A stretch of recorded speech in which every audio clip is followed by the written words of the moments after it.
The thousands left homeless by this fire, that help cannot arrive soon enough. Many are still camped out in the Walmart parking lot in Chico tonight. KPIX 5's Wilson Walker is there now. And Wilson, these people certainly need some place to go, but they're not really getting that direction, right?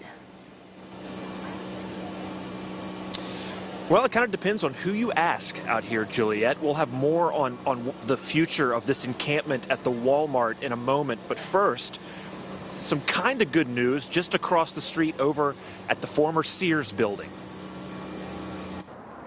They're talking a lot about giving out free food and toiletries and all that, but what about shelter? That's the main concern, I think.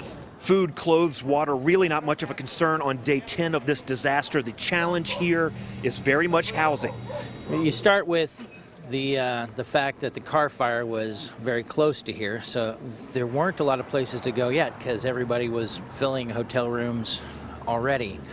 So when you have a disaster at all, you know, you're gonna get to a point where you run out of places to put people. A disaster of this magnitude is unprecedented.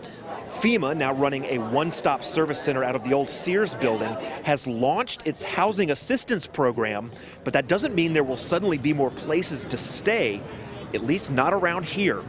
I know what they're trying to do. They're trying to get people to move outside of Chico and Orville because you got 52,000 people that came down from that mountain, nowhere to go, and you can't just double the population of even a city like Chico overnight and expect that that's going to hold.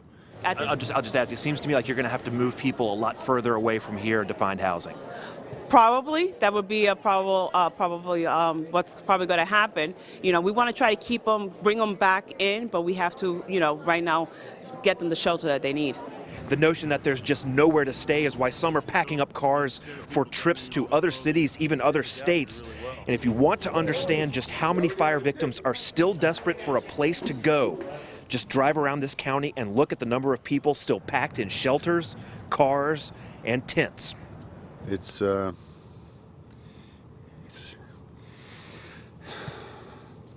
human tragedy.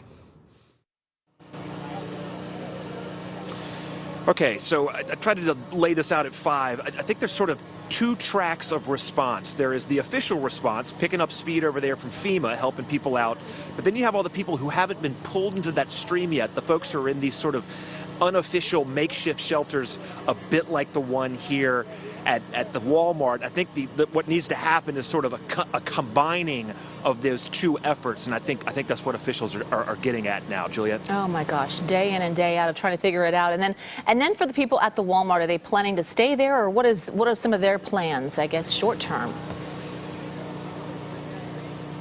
Well, even the folks who organized all of the relief here, and again, unofficial relief area, even those folks have been pretty emphatic that this was not a sustainable long-term place. This was sort of an emergency place to stay, and eventually these folks need to move on to better options. I think everyone understands that, but the situation here is that there's a lot of food. There's just an endless supply of donations, people still bringing stuff in that's frankly not needed, to be quite honest with you. And I think a lot of folks are having trouble leaving the gravity of that, especially when there aren't a lot of options. So there's going to have to be some conversations here, convincing folks that are here for the food and the donations that there has to be a better place to move on to, some real sustainable shelter. And I think that conversation is going to start here tomorrow. Right, and we will certainly provide that information as much as we can on our air to send it off to our viewers as well on how we all can help the best way. All right, Wilson, thank you.